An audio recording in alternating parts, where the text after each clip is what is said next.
All right. Well, we're sitting here with Sam Bender from Peaks Coffee Company. What's up, everybody? And this is actually take two, unfortunately. Whoops. So there was, we recorded a podcast like back in September. Probably. Yeah, I think it was back in September. And I sat on it, and it was actually a time when I had banked a bunch of episodes, but I sat on it, and then some shit happened, and that probably will come out in a month or two, and some shit Sorry, went down. everybody. And by the time I was ready to release it, and I was like listening back to it, it was like, this is so, like, I just need to do another one. You know, it's like, I can put it out in November, but it's going to be like, yeah, apple season is here, everybody, you know. So what do you think about Halloween? You guys getting ready for that? So Sam was gracious enough to come back in for a second one. So welcome to Roasters Month, everybody. Yeah, that's right. So Sam is going to be episode 2 of what is Roasters Month. I don't know how it's going to go yet, but right now the podcast for 2020 is set up. January is coffee roasters. February is distillers.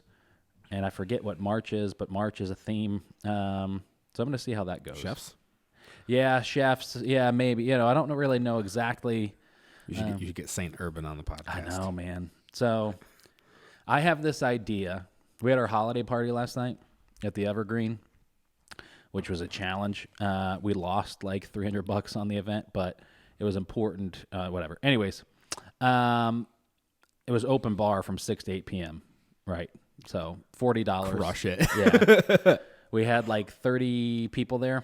We had a great time, great party. But anyways, I was talking to somebody about this idea I have for an event. I want to do 4 restaurants where the chefs at each restaurant go to a different restaurant.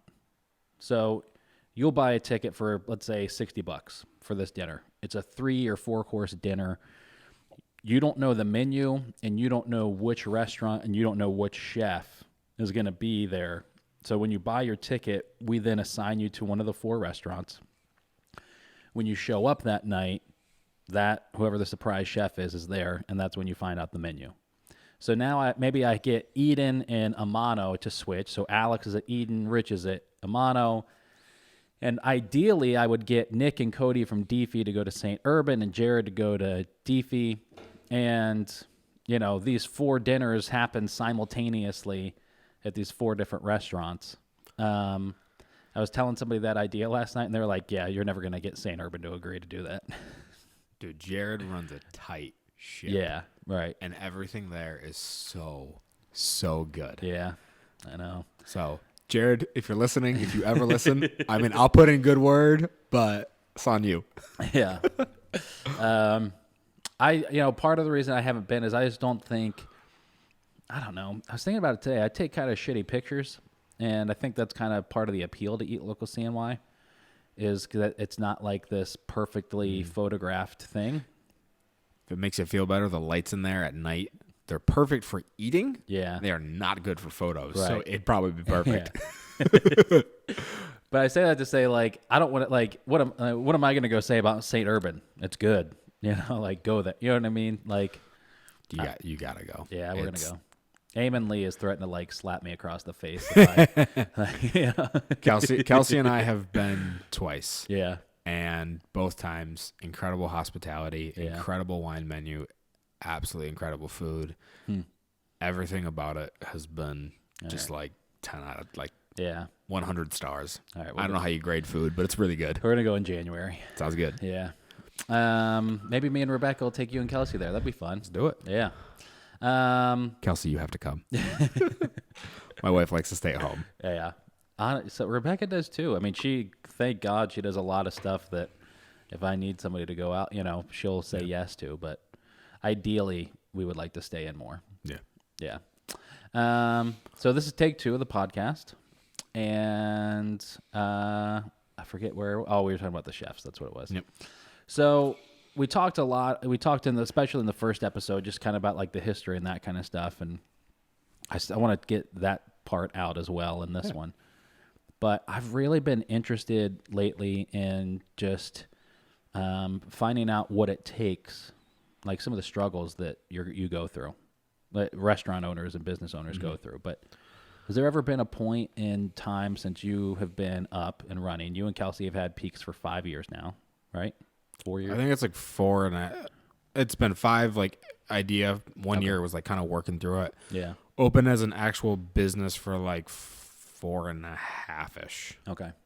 And you started roasting on, at first, a cast iron skillet. Yep. Right. Just kind of seeing what it would taste like, right, if you could do it.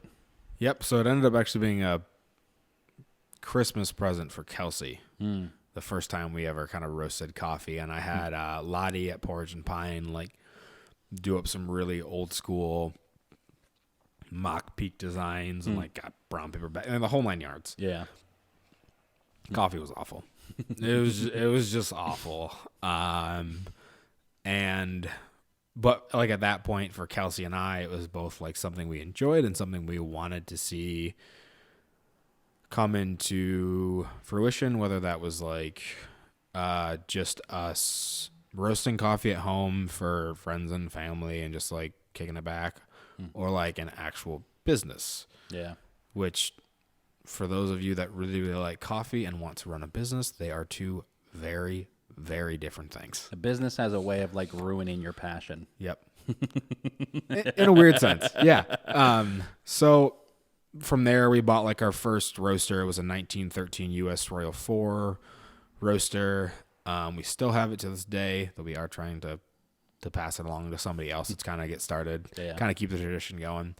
After that, we actually ended up finding a space in Nelson, New York that had a little, like a 3 kilo red roaster from US Roaster Core that we rented for like $30 a month. Yeah, that's wild. Shout out. Yeah, that's crazy. Which, for people that don't know, most roasters are in the thousands of dollars. They're more expensive than your car. Yeah. Roasted on that for like, oh my gosh, probably roasted on that for a little over a year until we just hit this point that we were roasting like 6 a.m. to like 8 p.m. And we could not keep up. Like Eli, bless his soul, he would get up at 5:30, start roasting for like 8 hours. I would come in and do like another 8-hour shift just to like fulfill orders. Cause I mean, we could literally only do 5 pounds of coffee at a time. That was it. And like when we roasted for like Soleil Cafe and we roasted for Flour and Salt and we roasted for like Colgate University, like we were talking like a couple 100 pounds right there. So it was taking all week. So we had to, purchase a larger roaster. Yeah. Went through that whole process, and now we have a beautiful 12 kilo ProBat. I love that machine. Makes great coffee. Eli's doing great work out there. So shout out Eli. That's cool. Yeah, that's like it's almost when you find that building with a roaster that has it, it's like, the heavens parted and God couldn't said, beat it. You have to start a coffee company. Literally couldn't beat the fact that it was $30 a month. Like, it's unheard of. It's insane. It's insane. And it was like, so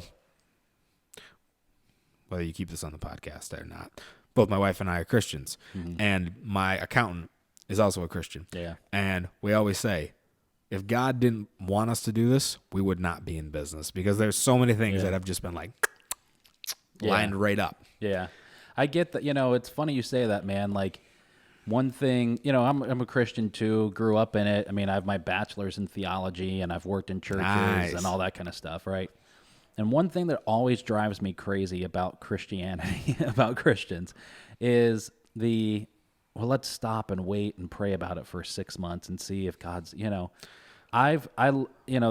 analogy I've heard from this guy named Chris Valadin say before, is a pastor up in California, is so many Christians see a red light and then pray until they see if the light turns green.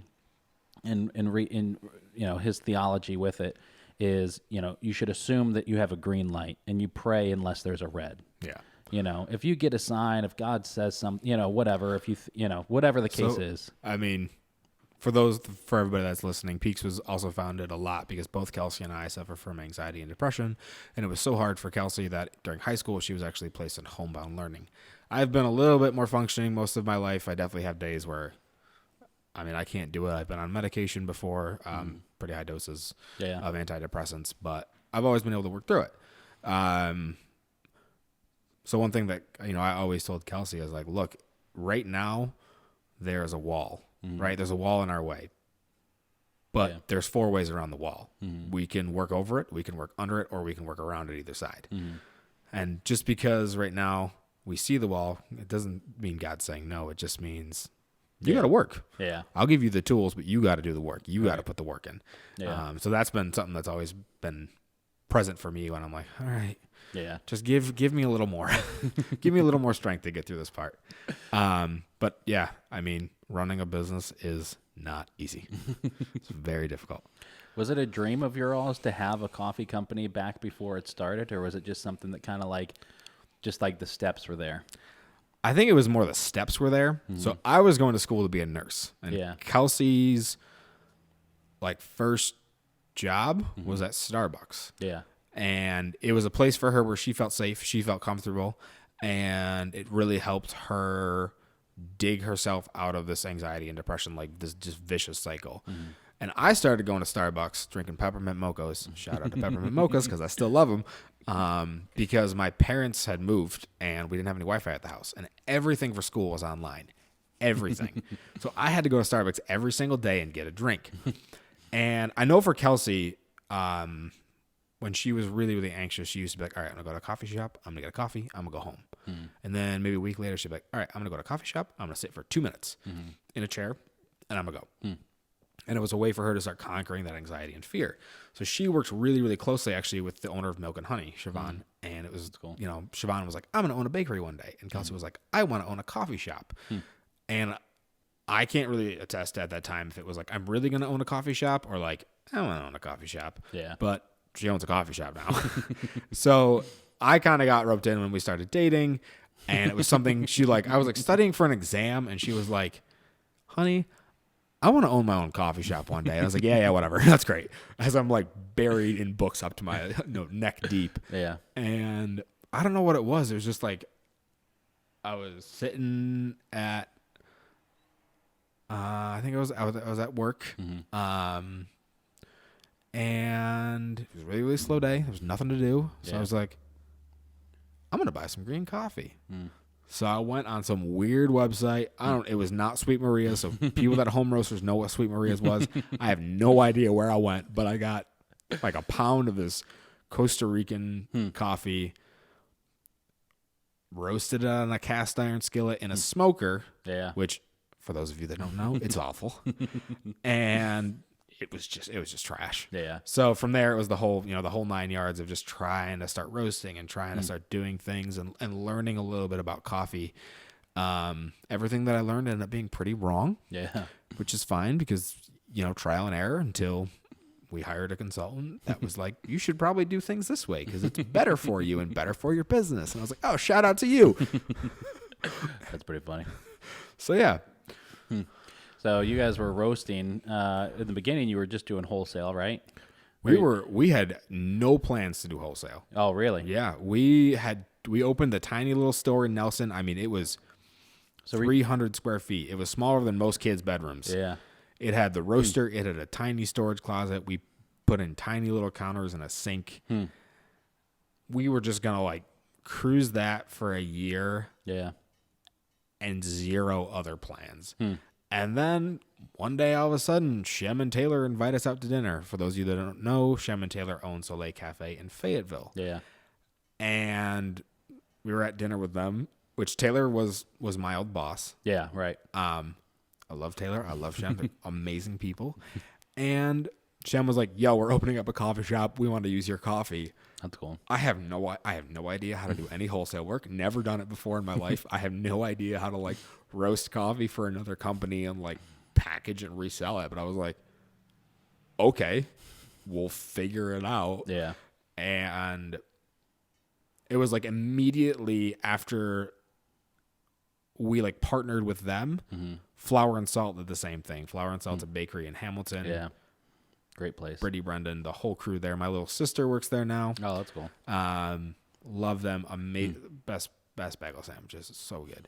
And I think they were going to use another coffee roaster, which is totally cool because, like, again, we had no idea what we were doing. It would technically be our second wholesale partner. Yeah. And it was just like a random, like, Brittany came in one day. She's like, what would it be like to use your coffee? And I was like, I have no idea. But it's been our second longest standing partnership since Soleil Cafe. I mean, it's Soleil and Flour and Salt are the two businesses that in a sense like put us on the map. Yeah. And they have had to put up with the most trial and error.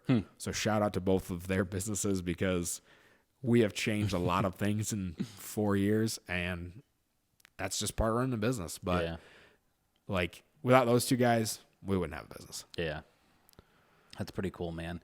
It's funny, like when you hit those ones in the beginning that really kind of carry you through, and you don't really get it at the time, but especially looking back on it, just a little, So you guys are there, and then here, like 3 years into it, you make this move to Syracuse, and So it was a little before our third birthday.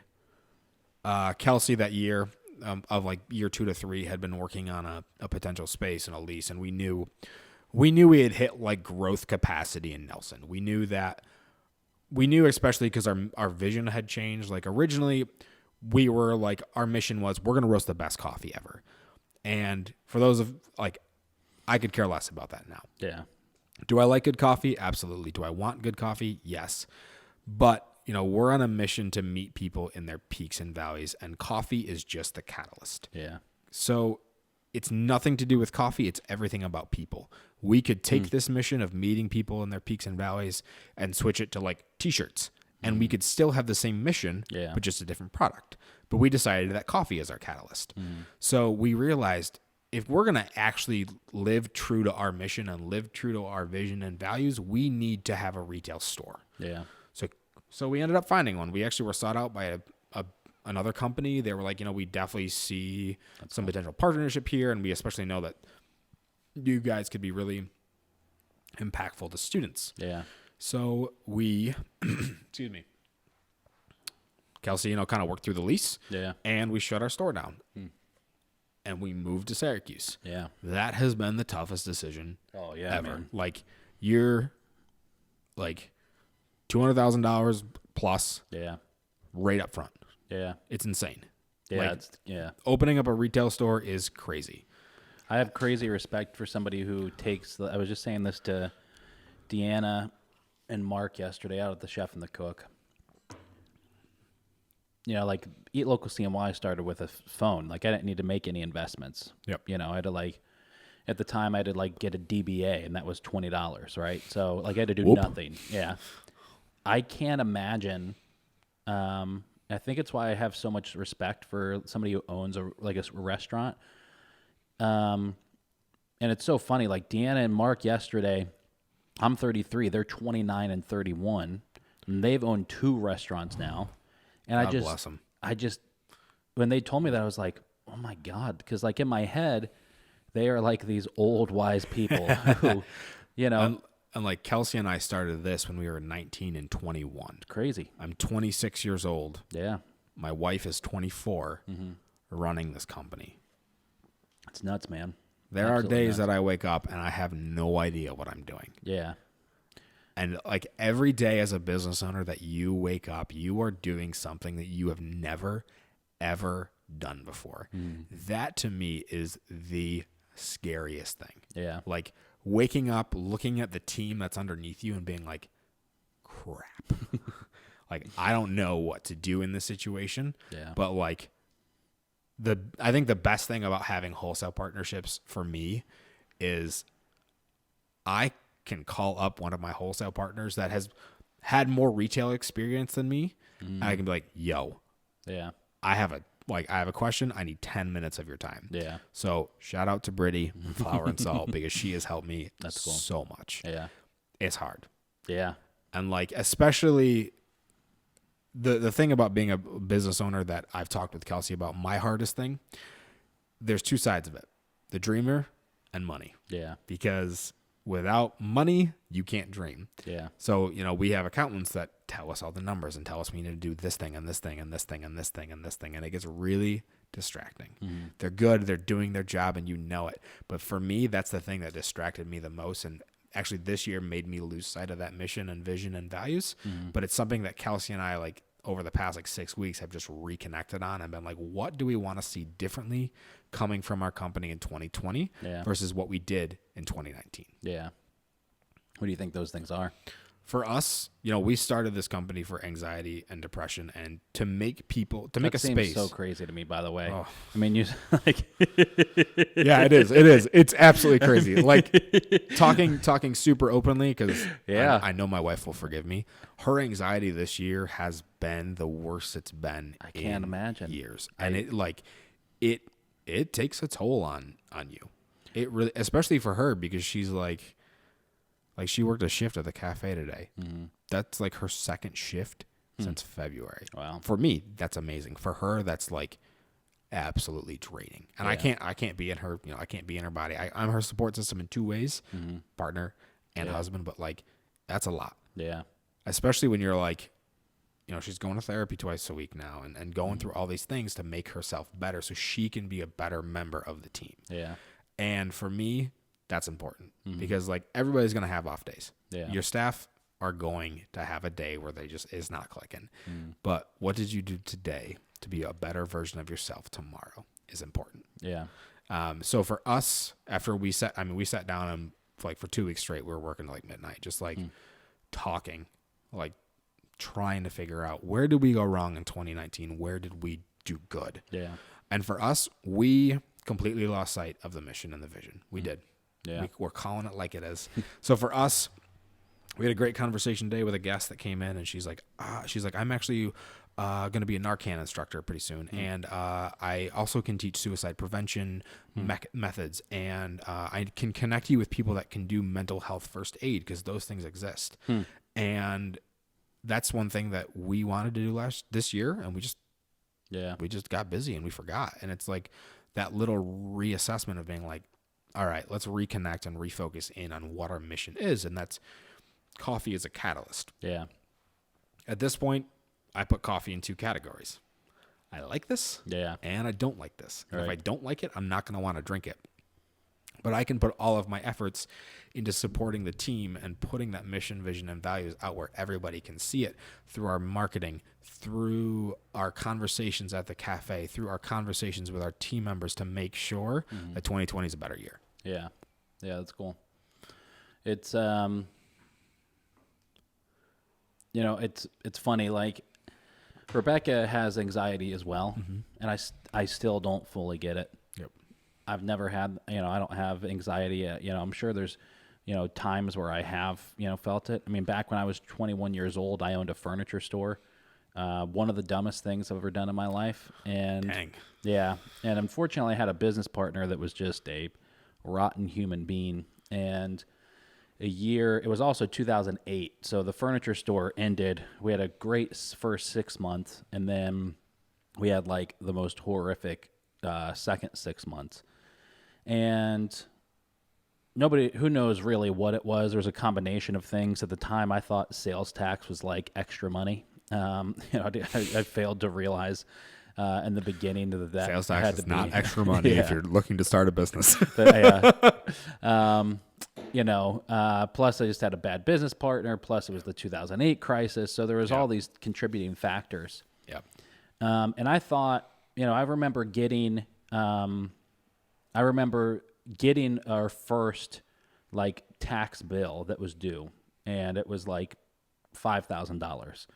And it was in the beginning of like the really bad times of the business. Yep. And I was living with my parents at the time. I'm 21 years old, and I'm like, I have no idea how we're going to pay for this. My business partner was nowhere to be found, so it was really me, and everything was in my name in the business as well, and that was just a DBA, so there was no really like separation. Yeah. But I remember really That's being rough. like, That's rough. Yeah, I was in a really rough spot there, and I just remember taking those bills, and I would like go up to that building at like 11:30 at night and just walk laps around the inside of the building and just pray and just be like, just say, I have no idea what I'm going to do, but you have to do, like, something has to happen here. Yep. And it's funny, there was this time, it was like right before, actually, I'm just going to redo this real quick. So now I understand what the forgiven tattoo is about. Yeah. there was this time when it was like right before there was this 2 week period. I've never been one like churches do fasting and all that kind of stuff. I've just never been into it. I just never. When it comes to Christianity, I was never into like people telling me like, now you're going to fast, because all of us are. And so, but there was this 2 week period where I just was like, I think I'm going to fast, music and TV and movies and just kind of entertainment. And then when I'm driving, I'll just kind of like sing like or pray or whatever. When I'm home, I'll like read my Bible or just chill, whatever it is. And so I did that for 2 weeks. And it was like that first day after the fast, everything blew up with my business partner. It turned into like locks were changed and money from the bank account was taken out and all this crazy stuff happened where it all ended. And when that happened, I was calm. I was cool. Yep. Like if that had happened 3 weeks prior, I would have been losing my mind. Yep. But there was just that. It was just something about like being prepared for it, I guess, not knowing that I was getting prepared for it, but and everything worked out. There's a whole another side to that story, but things wound up working out, and I spent 8 years of my life paying everything off, from it. But you learned. Yeah, exactly. But that was like the closest I've really. There's been other down times, but that was the closest I've ever come to like really getting. Like, or sort of understanding like anxiety, depression, Yeah, it's, I can't imagine kind of dealing with that stuff and owning a business. Yeah. I mean, my wife has dealt with it her whole life, and it's incredible this year for me to see her personal growth, because like she has anxious days. Yeah. Where she's like, I don't want to do anything. I want to stay at home.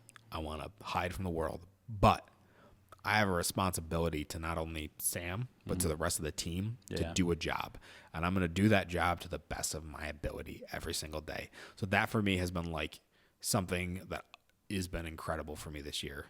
It's just being like, I'm going to wake up, and my dad and my grandpa instilled in me, whatever your hand finds to do, you do it with all your might. So I'll get up and I'll go to work. I'm tired. I'm exhausted. I don't want to do it, but I'm going to do it. Yeah. Versus like seeing my wife who, has days where she's like, I can't get out of bed. And she gets up. Yeah. She gets dressed. She goes to work. She does her work. She comes home. She might be exhausted by the time she's home, but it got done. And I think that has been something that's helped us refocus our mission and our vision and like how we want to work with our team, because like everybody's going to have days where they're just like, nah, this is not working, but maintaining a professional, atmosphere. And two of our core values are ownership and authenticity. Authenticity in the way that you serve guests that come into the cafe. I have a very particular style that sometimes my wife doesn't agree with. I call people friend because it's a neutral word. Yeah. And it just, for me, is like when people come into my house, they're my friends, and I want to treat people that come into the cafe the same way that I treat them when they come into my house. Calling them friend, making them feel warm, comfortable, and letting them know that I'm excited that they're there because I get to serve them today, which is, brings a better experience for them. And that's authenticity. That's our core value, authenticity. And our other one is ownership. And ownership isn't just like I'm an owner. It's every single day you go to work, you have things that need to get done. Yeah. And it's taking ownership of those things and making sure they're done to the best of your ability. If they're done the best of your ability, you can leave work and you can leave your teammates in a better place than when you came in, and you can go home feeling satisfied and knowing that you put in a good day's work and you're home free. And that's that's two things from like Cat and Cloud Coffee, and leaving people better than when you came into contact with them. Yeah. And Simon Sinek, who wants his whole mission and his whole business is basically focused around people coming to work, working really, really hard for 8 hours or whatever their time is, and leaving satisfied and leaving happy, which for me is something that we want to instill. Yeah. And okay, not every day are you going to leave work like super, super, super stoked. Right. But on a daily on like a pretty average basis, if you can leave work and be like, I put in a good day's work. Yeah. That's a good feeling. And that's the same feeling that I want to have. I Yeah. want to leave work and be like, yeah, I had a good day. I had a good. Yeah. Not to shift gears completely, but what was your all's decision to like, or I don't know if there ever was like a conscious decision, but like you do your own social media, right? Mm-hmm. Have you ever had somebody that did it for you? No. Have you ever had somebody approach you to do it? Multiple times. Yeah. So what was the decision to do it yourself? So another thing that Kelsey and I discussed when we were talking about retail spaces and having a retail team and having a wholesale team, right? We have two sides to our business. Yeah. They're actually completely separate businesses. We have a wholesale and we have a retail. Yeah. We want to always hire from within. We want to cultivate our people, grow them, especially because we want more cafes. Yeah. And we want to grow our wholesale team and grow our wholesale partnerships.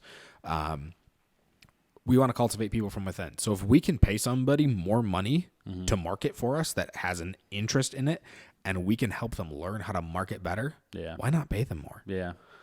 And it's nothing against other marketing firms or anything like that. It's simply we want the people in our team to feel like they have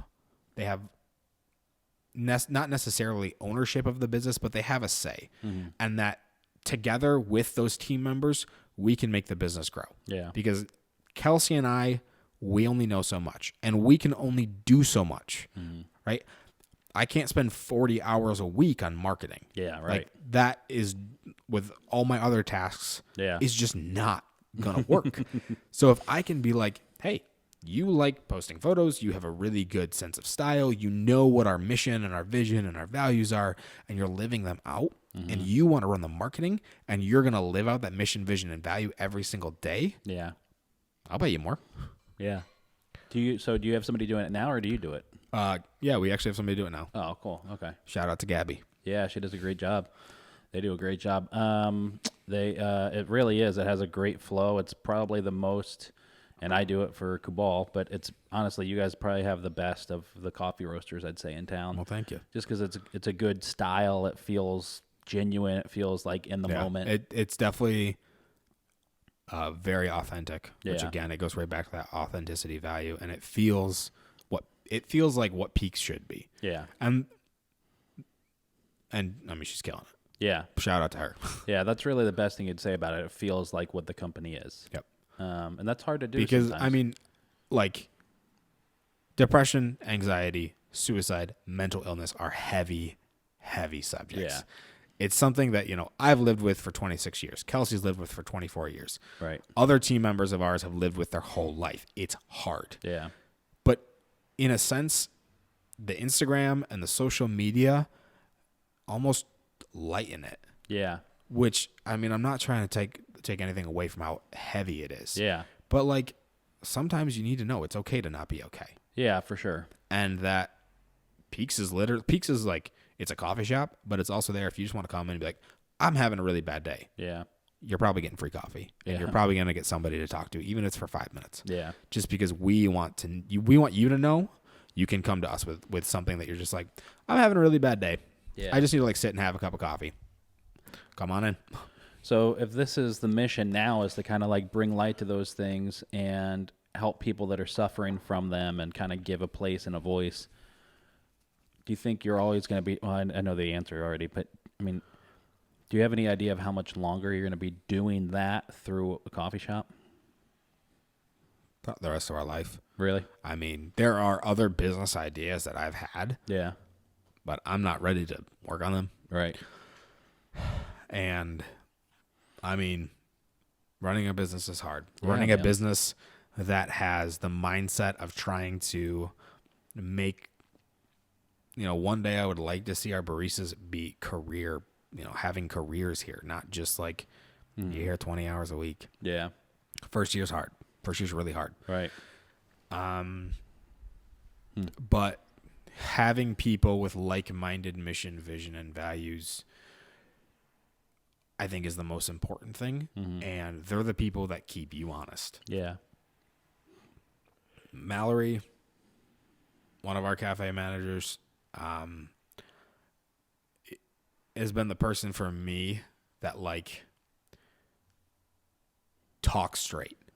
I'm a very direct person when I communicate. I don't fluff things. I just like, for my mindset, I don't have time. Yeah. I want to tell you the truth, nothing but the truth, and just get to the point.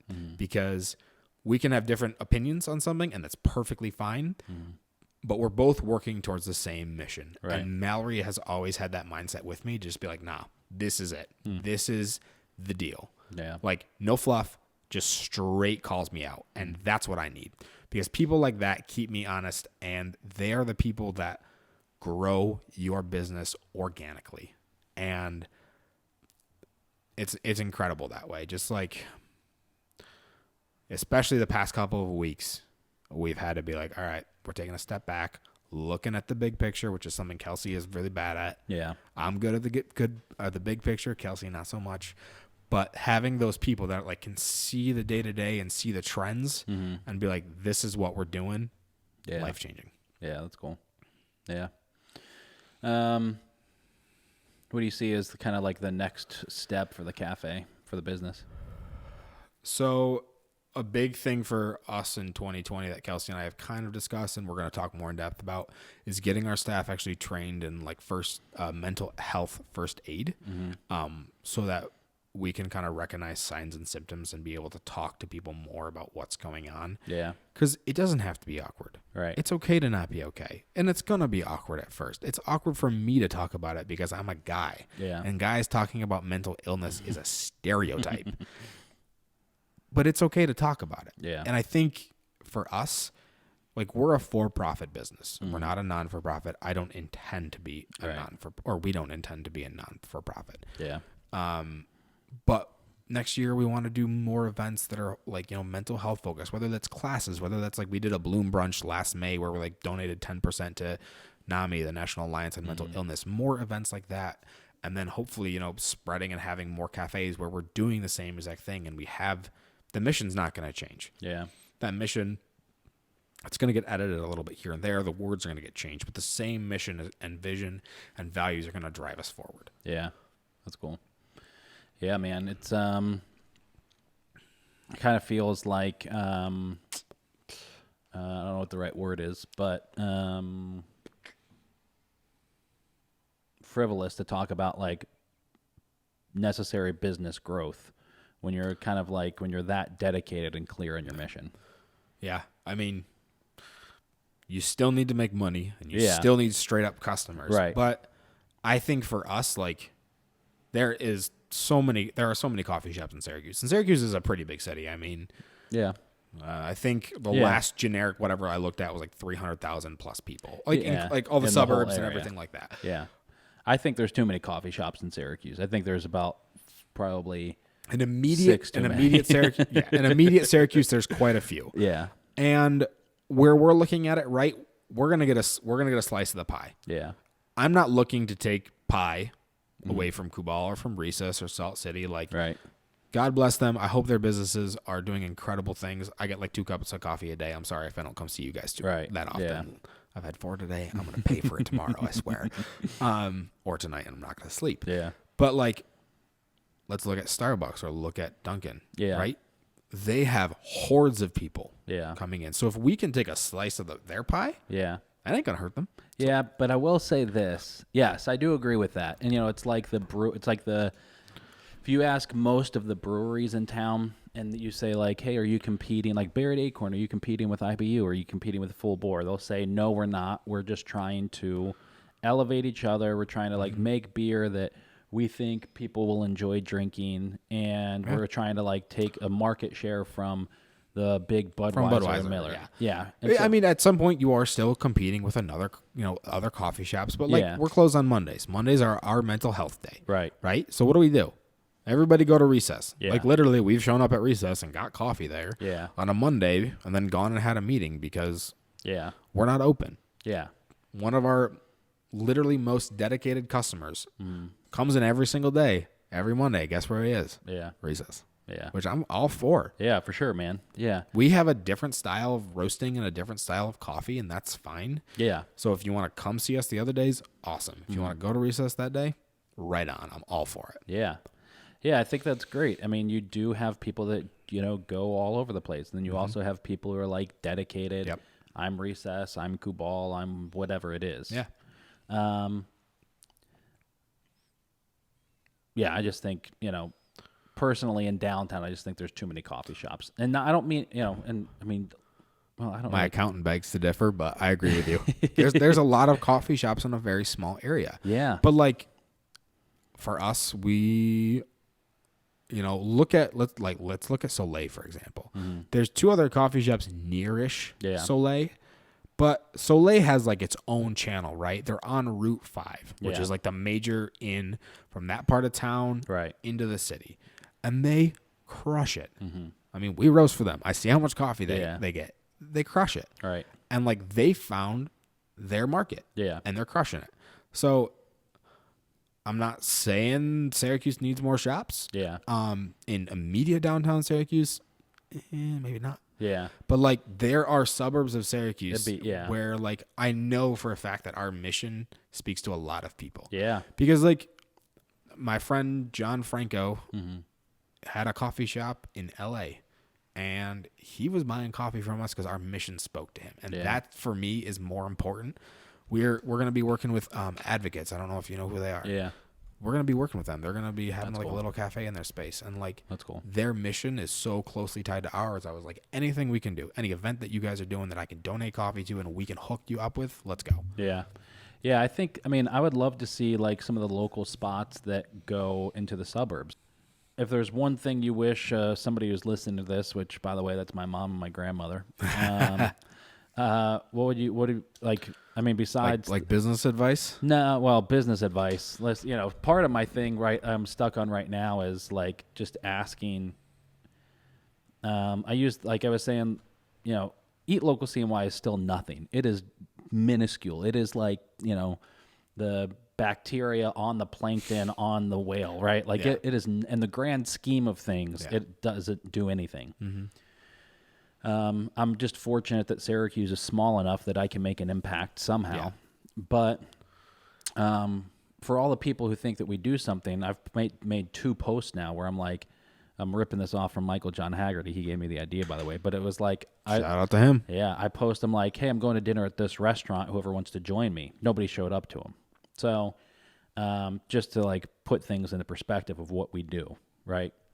But yet I still realized about 2 years ago, about 2 years ago, like, okay, Eat Local CNY has now come to a point where if I closed it up and decided I wanted to not do it anymore, that there would be collateral damage. Like I would have to go help this client find another marketing person because I'm not a dick. I would have to like, now I'd have this studio with all this shit in it that I'm not, you know what I mean? Yeah. Like, whatever the reason is, I can't just like, okay, I'm done. Yeah.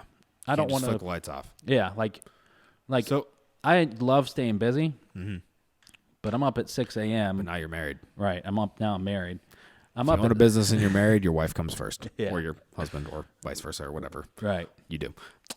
But I'm up at 6 a.m. doing shit. And now I'm usually up until midnight editing shit. And that's just kind of the cycle. I would love for that to not be the case. But unfortunately it is. Yeah. But it's also not to the point where I can just shut it off and say, I'm not going to do that today. Yeah. Because other people suffer. Yeah. What was the point for you guys where, you and Kelsey were like, okay, we can't just stop now? Or has there been that point? I mean, yeah. I mean, like talking as an open, honest business owner, there are days that I'm just like, screw this. Like I have nothing left in the tank. Yeah. Like I literally can't even open my laptop because I'm so depressed about whatever happened. Yeah. And like for me, it's been like certain people on my team that have just been like, yo, we had a rough week, but next week's going to be better. Yeah. And next week is going to be good. Trust me. Okay. I'll trust you. Yeah. And like, I've realized lately, I don't get a thrill about ordering milk. If you're wondering what it's like to order or to run a coffee shop, let me break it down for you. You order coffee, you order milk, you order paper goods, you deep clean everything, you serve people that at 7 o'clock in the morning are probably not the happiest because they haven't had coffee yet. Yeah. You don't, or if you really like getting up at 5:30 in the morning to go make coffee, Right. then maybe it's for you. Yeah. It's not for me. Yeah. Like, those mundane things drive me bonkers. Yeah. I am a big picture guy. I've come to realize that. I do not see next week. I see next year.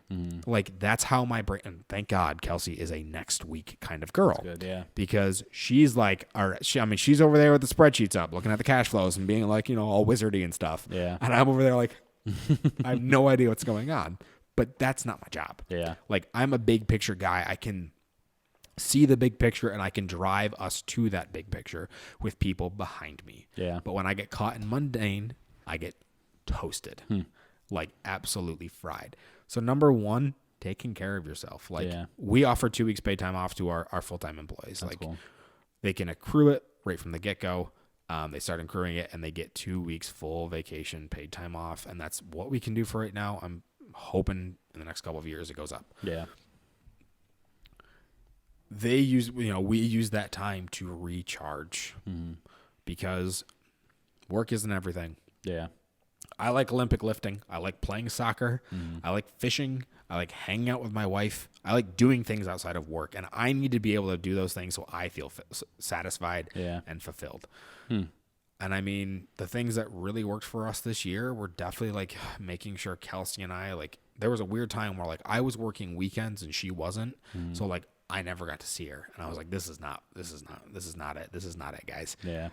Because I needed that time with my wife. Yeah. And that worked for me. And now like we have a better system. We have a better schedule. So that, like, everybody's feeling happy. Yeah. And that's what's important. Yeah. And I think another thing, like, as a business owner is like, and this might sound harsh, not everybody that comes into your organization is going to stay. Yeah. But as a business owner or as a manager or as somebody that's a leader within any organization, giving that person the tools that 2 years from now they can look back and succeed in some way, whether that feedback might have been harsh and whether that feedback might have hurt. Yeah. But looking back 2 years and being like, all right, yeah, I got this. I can do this because of this situation. Yeah. And like, that's just the truth. Like, that's the way business works, unfortunately. Yeah. Well, Sam, thanks so much for coming back again and being on the podcast, man. Yeah, it was fun. Yeah, appreciate it. So if anybody has any questions, hit me up. Peaks Coffee, East Genesee Street, right? And go check them out. Just not on Mondays. It's not on Mondays. We're closed. All right, see ya. Cheers.